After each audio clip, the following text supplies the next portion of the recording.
Bienvenue à Tinqueux. La semaine dernière, il y avait la fête du jeu, un festival où on pouvait tester des jeux plus originaux les uns que les autres. Mais si nous sommes ici et pas ailleurs, c'est que dans un recoin de la salle des fêtes, il y avait une compétition, le champagne open de speedcubing, l'art de résoudre des Rubik's Cube de la manière la plus rapide possible. Un sport en soi.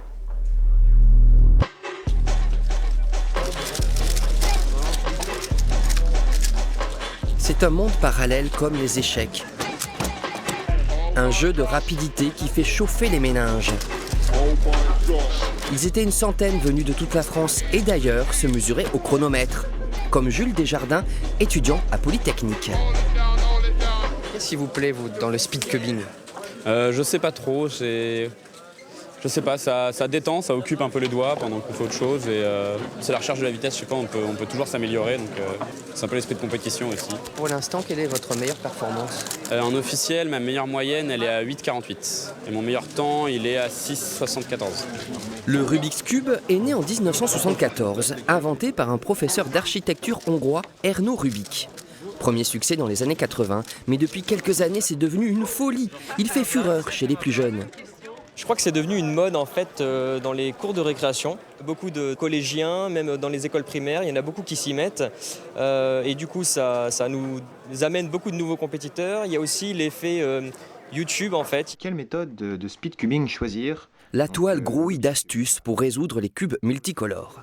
C'est ainsi que Christian, 12 ans, venu de Belgique, s'est lancé dans la compétition. J'ai vu avec les vidéos d'internet, ça a commencé à me plaire. Et en plus, il y avait quelqu'un à l'école qui a commencé à faire. J'ai voulu battre son record. Cette mode se ressent sur les résultats. En 2003, le record du monde était de 20 secondes. Aujourd'hui, il est de 6,45. Difficile pour les plus anciens de suivre. Il y a de plus en plus de participants en compétition, quoi. Quand il y en a une trentaine, etc., on arrive à passer. Mais quand il y en a une centaine, maintenant, on est sûr qu'il y en a bien 50 qui sont meilleurs que nous, donc on ne peut pas passer un tour, quoi. Difficile de vieillir au speedcubing, quoi. En fait, je progresse, mais les autres plus. C'est dur, mais la communauté des cubeurs, les joueurs de Rubik's Cube, est très fraternelle. On n'hésite pas à s'échanger des trucs, même lors d'une compétition relevée comme celle de Tinqueux. C'est vraiment une communauté où on est là pour tous s'entraider, pour progresser le plus possible. Et après, c'est une question d'entraînement et de rapidité d'exécution. Et d'engins aussi. En fait, vous jouez pas forcément tous avec des vrais Rubik's Cube ? On a tous nos propres cubes et il y a plusieurs marques différentes. Donc chacun aura un cube différent selon sa façon de tourner, plutôt très rapide, assez bourrin, entre guillemets, ou alors plus dans ce qu'on appelle le slow turning.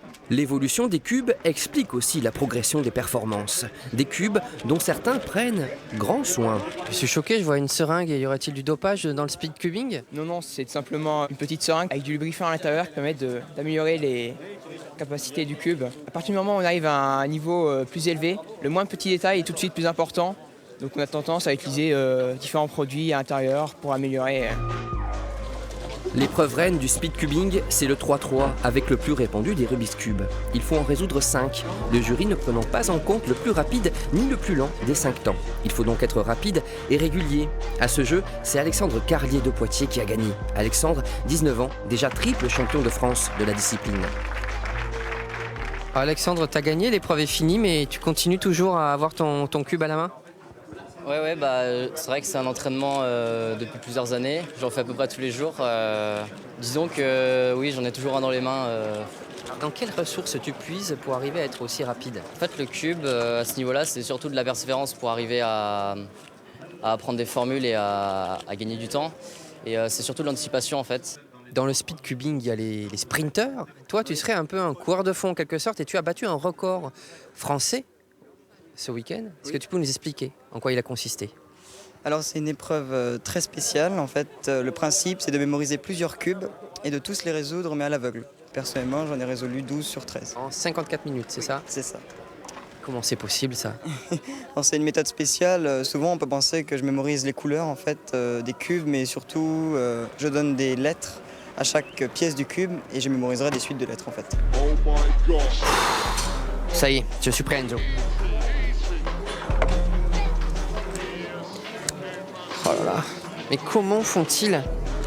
Être doué ou ne pas être doué, hein ? Telle est la question. On pourrait être encore demain et je n'aurais toujours pas résolu une seule face. Nous étions à Tinqueux, La prochaine fois, nous serons ailleurs, en Champagne-Ardenne. Et moi, je pense que la prochaine fois, je vais mettre un sport bien violent. Hein. Ça me correspond mieux.